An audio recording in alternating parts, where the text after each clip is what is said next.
Hello everybody, this is Mr. Farran speaking, and in my last video I talked about chapters 5 and 6, and in this video I will continue and I will talk about chapters 7 and 8 for EL117. Just a reminder, on my blog, as you can see here, I put my notes, so you can download my notes from my blog. All the notes I use in class can be found on my blog. So you've got part 1 over here, and you've also got part 2 over here. So download them please, and please make sure you use them and you study from them for the midterm and final exams. Okay? Also, just a reminder about the portfolio, can be found also on my blog. I have a picture regarding the portfolio, so please check my blog and you can get all the information you need regarding the portfolio.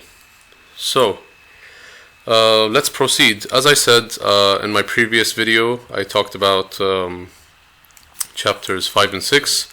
We sort of did this in class, but I didn't really finish everything, so that's why I made a video. And in this video, I'm going to talk about chapters 7 and 8, okay? Which are, I'm going to talk about the concluding paragraph and also about the body paragraphs, okay? So let's start with chapter 7 first of all. Let's start with the concluding paragraph. So if you remember, I told you all that each part of the essay plays an important role. If you remember, the introductory paragraph does two things. The introductory paragraph pulls and prepares. So the introductory paragraph is supposed to attract the readers, and also it's supposed to prepare the readers for what will come. The concluding paragraph is basically supposed to end everything. It's supposed to bring everything together. Again, if you think of like watching a movie, right? Everything in life has like a beginning, a middle, and an end. Even a movie has a beginning, a middle, and an end. So without the ending of the movie is incomplete. It's very similar to writing an essay. If you don't have a concluding paragraph, then basically your essay is incomplete. So I think I talked about this before. A good conclusion should have three things, generally speaking. You should have a final comment. You should have a summary of the points mentioned in the body paragraphs. And you should also have a restatement of the thesis. Okay? So let me just quickly make this. Let me just enlarge this very quickly. Okay?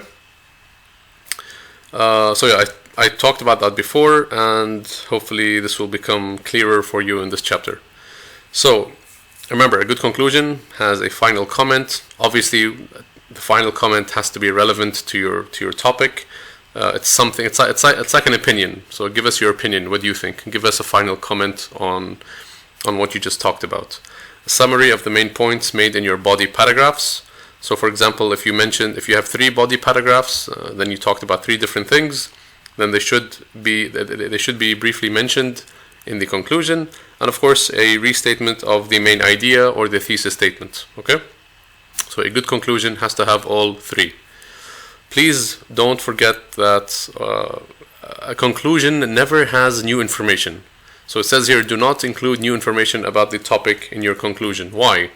Well, the thing is, if you include new information, it's almost like you're telling the reader that, I mean, the whole point of the conclusion is to summarize everything. You're supposed to be ending the essay, not starting new, you're not supposed to be mentioning new points. Okay, so if you mention new points, you're going against the whole idea of the conclusion itself. Yeah? So what if you have new points? What if you have more to say, you have more points to add? What should you do?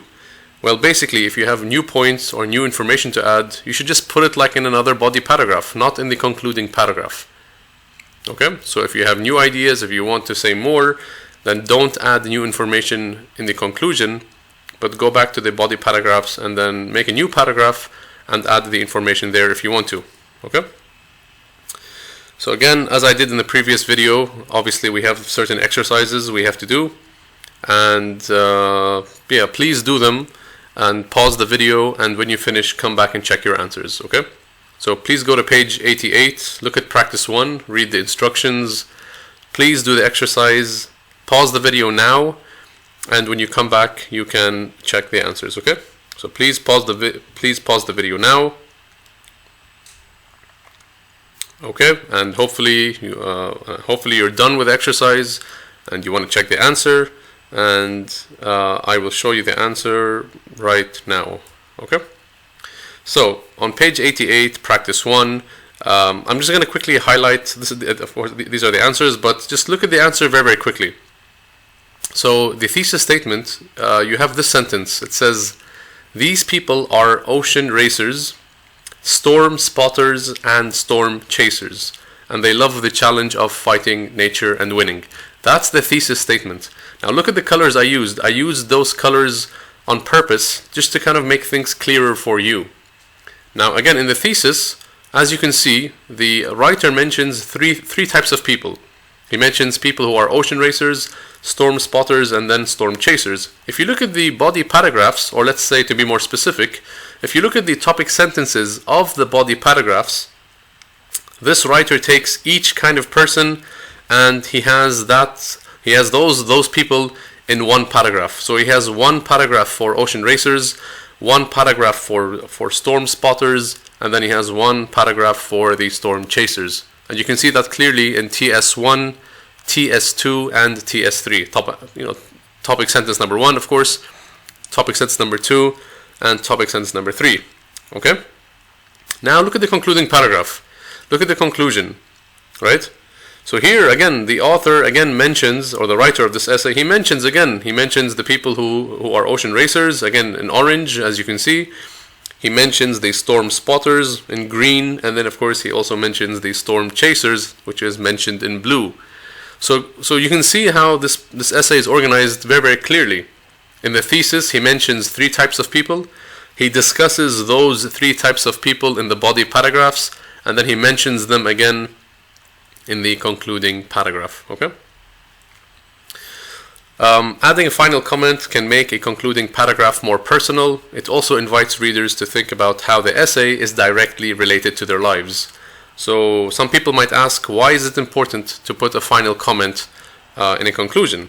Well, the answer is basically when you add a final comment, you make it more personal, and you also you give readers the chance to kind of think about how your essay is related to their real lives somehow. Okay, and just to kind of give you an example. If you look at page 90, model paragraph number 2, I think the book is asking you to identify the final comments. Actually, if I'm not mistaken, there are 2 final comments. You can add more than 1 if you want to. But if you can just maybe pause the video right now and try to identify where the final comments are. Okay? Think about it. Pause the video and think, and when you're done, come back. Okay, so hopefully you were able to identify the 2 final comments or the 2 opinions of this writer. I'll give them to you right here. So you can see the first one says, "The next time you walk outside and think that the weather is great, think about the people who prefer intense storms." There's also another one at the very end of the paragraph that says, "You might be glad that you can just sit back and enjoy the sunny weather." So if you've read the whole essay, when the writer put those 2 sentences, it kind of makes you think, and it puts things into perspective. Like, imagine we actually have people who chase storms. So just by giving us those 2 sentences, he's kind of comparing like your life with the lives of other people who risk their lives to get a good video or to get like a good picture of a storm. Okay. Yeah, same thing. You have another exercise, page 90, practice number 2. I believe you have an essay and the conclusion is missing. You have to find the most appropriate conclusion. Okay? Please do the exercise. Pause the video now, and when you finish, come back and check your answer. Okay? Okay, so hopefully you were able to do this exercise, and I will show you the answer in 3, 2, and 1. So the best conclusion, I believe, is B. Okay. A and C have issues. C obviously is a problem because it mentions a new idea. Remember, you should never mention new ideas in a conclusion. And the problem with the first one is that there is no summary of the 3rd body paragraph ideas. Okay, the one about bacteria and viruses. Again, as always, in every chapter we have a section that is related to grammar and or structure and mechanics. And we have something in English, we have a problem that students actually make, and that's called a run-on sentence. So a run-on sentence is when you have two independent clauses that follow each other without any punctuation marks. Actually, I forgot to put the word that. So a run-on sentence is when you have two independent clauses that follow each other without any punctuation marks. So what is an independent clause? Basically, an independent clause is a phrase or a sentence that is complete. Okay? So imagine you have two sentences that follow each other and there are no punctuation marks. Look at this example. I was hungry, I ate lunch. Now, if you had to separate these two sentences, where would you put the comma or full stop? I hope you said after the word hungry. Yes, exactly. So, I was hungry, full stop, I ate lunch. Okay? If you leave it the way it is, if you leave it just like this, then this is called a run-on sentence. Again, a run-on sentence is when you have two independent clauses or two complete sentences that follow each other and something is missing in between them. And generally speaking, that's usually a punctuation mark. Okay, you can put a comma if you want to. You can also, by the way, you can also fix the sentence by putting a connector, like so, for example. You can use fanboys, you can use a connector, you can use a transition word. So, for example, I was hungry, comma, so I ate lunch. So now you've connected these two sentences using either a punctuation mark or a transition word. On the exam, by the way, we might ask you to correct or identify run-on sentences, okay?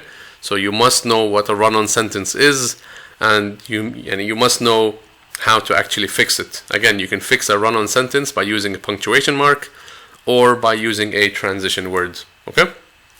Here are some more examples. It says fix these run-on sentences. So I have three sentences over here, and again, I want you to please do this by yourself. Let's take the first one as an example. Sarah gets up, she checks the weather. Sarah gets up, she checks the weather. If you read this carefully, you will know that we actually have two complete sentences in this example. So where should we put the punctuation mark?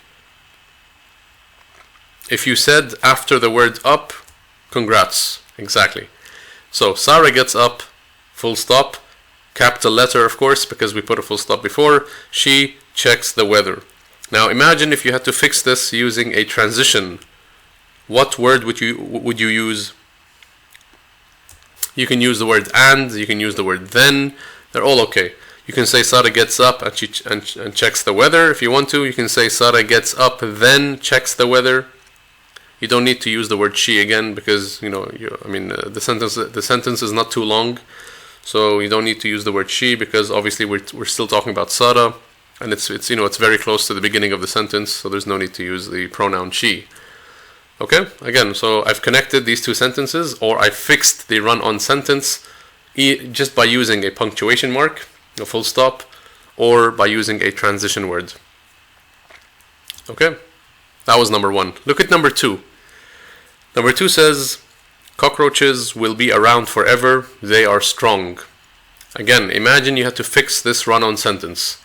Where would you put the full stop? Think about it. Okay, so if you said after the word around, that's incorrect. But if you said after the word forever, then you are correct. So cockroaches will be around forever, full stop, they are strong. Again, imagine you had to fix this sentence using a transition word. What kind of transition would you use? Yep, you can use the word because. Cockroaches will be around forever because they are strong. Okay, this is the third and last example. This is my favorite example. My wife did not force me to write this sentence, by the way. Mr. Farran is married. He is happy. So where would you break this sentence? Again, we have two complete sentences in this example. Where would you put the full stop or punctuation mark? I think most of you said after the most of you thought after the word married, I hope, right? So yeah, Mr. Farran is married, full stop, and of course you have to make the letter that comes after the full stop a capital letter. Mr. Farran is married, full stop, he is happy. Again, you can connect these two sentences by using a transition word, and you can use simply just use the word and. Mr. Farran is married and he is happy. Okay? I hope my wife does not watch this video. So, you have again an exercise on page 93, practice 4. Please do it. So please pause the video now, and when you finish you can come back and you can check your answer. Okay?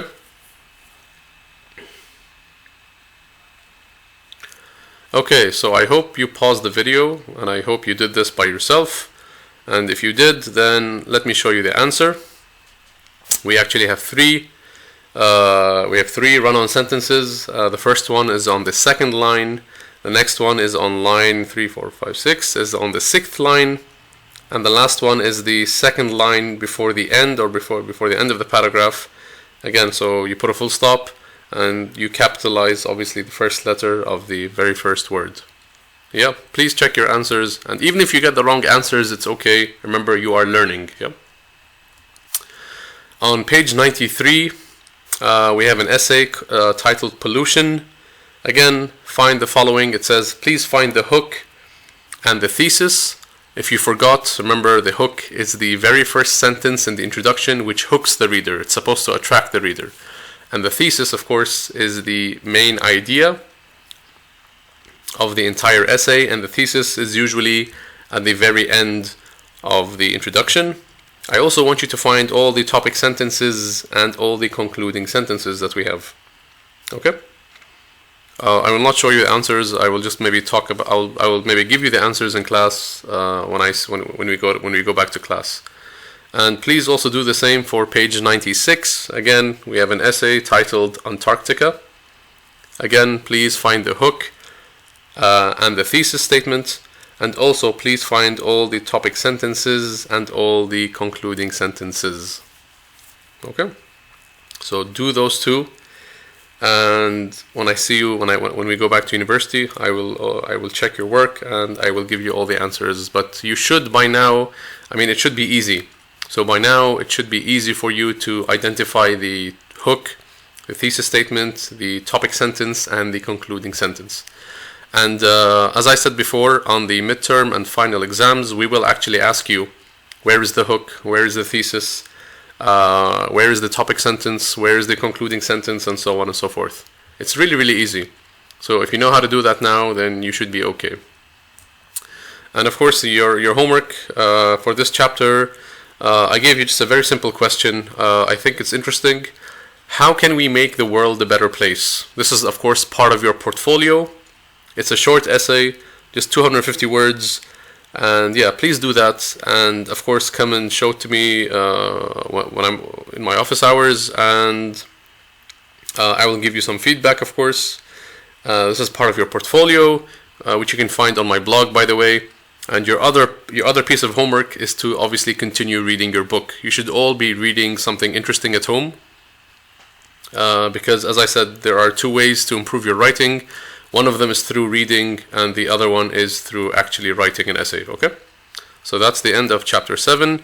I'm going to just quickly talk about chapter 8. There isn't really much for chapter 8, but I will just quickly talk about it.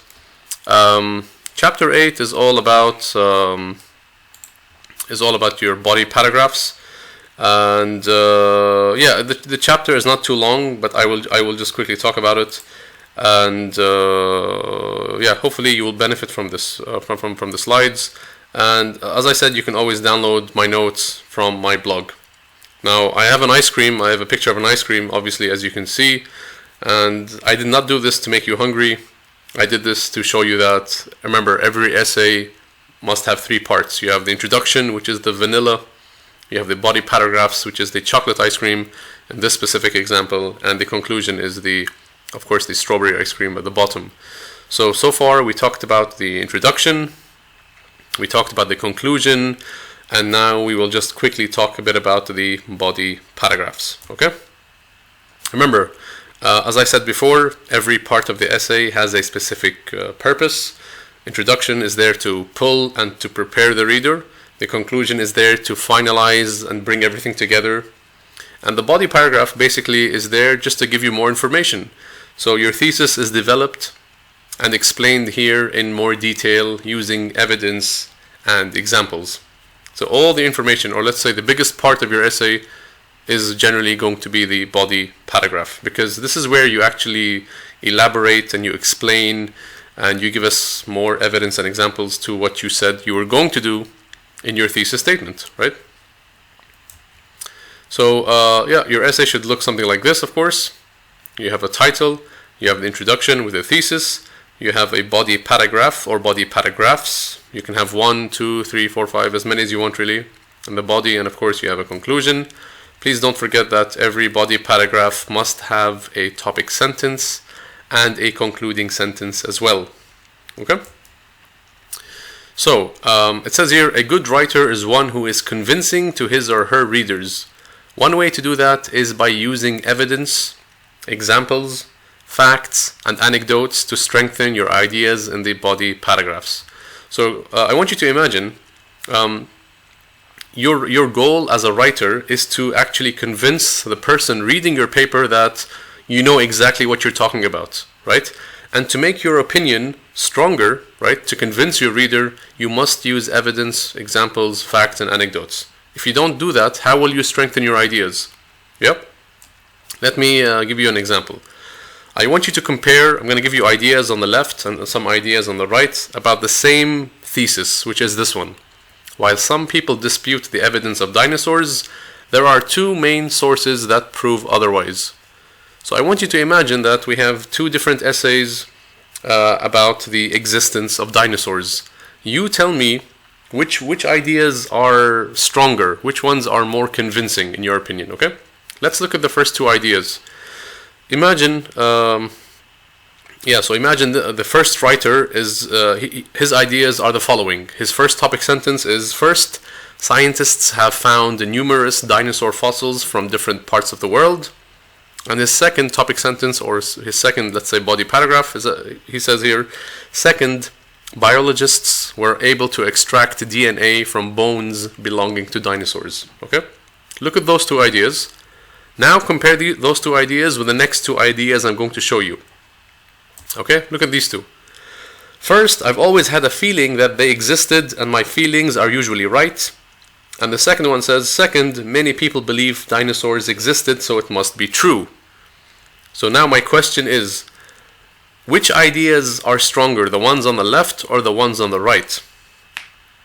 Hopefully, if you read this carefully, you would agree with me and say that the ideas on the left are actually more convincing, because that person is going to hopefully use evidence, examples, and so on and so forth to help support his idea or his thesis, which is the existence of dinosaurs. The ideas on the right are not very convincing, they're not very believable, because, I mean, your feeling is not really a good way to support anything, right? And then his second idea is that, most people believe dinosaurs existed. So what? If most people believe that the moon is made from cheese, that doesn't mean that the moon is actually made from cheese, right? So again, how can you what can you do to strengthen yourself, to strengthen your ideas, right? When it comes to writing an essay, well, there are 4 things you can do. You can use evidence, you can use facts, you can use statistics, you can use examples, even anecdotes to help strengthen your ideas. So in this specific example, as you saw, the ideas on the left are much, much stronger, they're more convincing, they're more reliable than the ideas on the right. And that's exactly what you should do as a writer. You should be a convincing writer, okay? Now, again, I was supposed to do this with you in class, but obviously we are not in class at the moment. So I love this guy's smile, by the way. The longer you look into his face, the creepier it gets, okay?